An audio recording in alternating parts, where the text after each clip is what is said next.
আসসালামু আলাইকুম ওয়া রাহমাতুল্লাহ। কেমন আছেন সবাই? চট্টগ্রাম ট্রিবিউন থেকে আমি মোহাম্মদ আব্দুল মান্নান।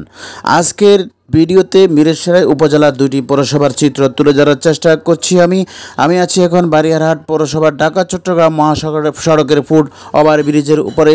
বারিয়ারহাট পৌরসভার উপর দিয়ে ঢাকা চট্টগ্রাম মহাসড়ক ফেনীর সাথে চট্টগ্রাম জেলাকে সংযুক্ত করেছে, যেই কারণে মিরসরাইকে চট্টগ্রামের প্রবেশদ্বার বলা হয়। বারিয়ারহাট পৌরসভার পশ্চিমে শান্তিরহাট বাজার ও 4 নং 2 ইউনিয়ন, দক্ষিণে অবস্থিত জোয়ালগঞ্জ বাজার। পুরাতন বিশ্ব রোডটি ছিল করেরহাট থেকে ছাগলনাইয়া হয়ে ফেনীর সাথে সংযুক্ত, অর্থাৎ বারিয়ারহাট পৌরসভার সাথে ফেনী পার্বত্য চট্টগ্রামের খাগড়াছড়ির সাথে সংযোগ সড়কের কারণে বারিয়ারহাট পৌর বাজার 3টি জেলার মানুষের জন্য বাণিজ্যিক কেন্দ্রে পরিণত হয়েছে। আমি এখন মিরসরাই পৌরসভার উদ্দেশ্যে গাড়িতে ওঠার চেষ্টা করছি। আপনারা দেখতে পাচ্ছেন আমি মিরসরাই উদ্দেশ্যে যাত্রা করেছি।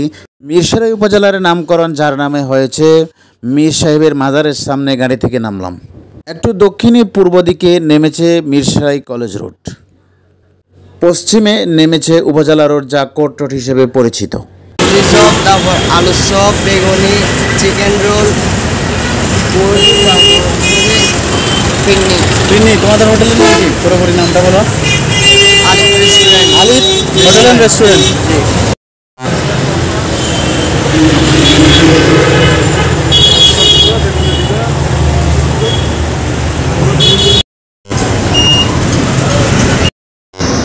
দেখতে পাচ্ছেন মিরসরাই পৌরসভার দৃশ্য। সম্মানিত অডিয়েন্স, চট্টগ্রাম বিভাগের চট্টগ্রাম জেলার প্রথম উপজেলা মিরসরাই। এই উপজেলায় 2টি থানা, 2টি পৌরসভা। আমি আজ 2টি পৌরসভার আংশিক ভিডিও চিত্র তুলে ধরার চেষ্টা করেছি। মিরসরাই উপজেলার মোট আয়তন 482.88 বর্গ কিলোমিটার। চট্টগ্রাম জেলা থেকে 60 কিলোমিটার উত্তরে এটি অবস্থিত।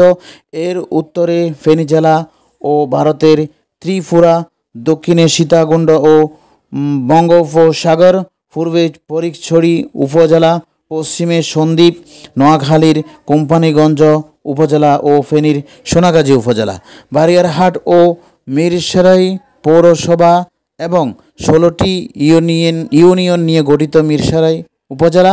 বারিয়ারহাট পৌরসভা ব্যবসা বাণিজ্যে ইতিমধ্যে যথেষ্ট প্রসিদ্ধি লাভ করেছে এবং বারিয়ারহাট পৌরসভাটা মিরসরাইয়ের মধ্যে এখন সবচেয়ে বৃহত্তম বাজার হিসেবে বিবেচনা করা হয়। অন্যদিকে মিরসরাই পৌরসভা উপজেলা সদর হওয়াতে মিরসরাই পৌর এলাকাটি পুরো মিরসরাইবাসীর জন্য একটি প্রাণকেন্দ্র হিসেবে বলা চলে। চট্টগ্রাম ট্রিবিউনের সাথে থাকবেন। আল্লাহ হাফিজ।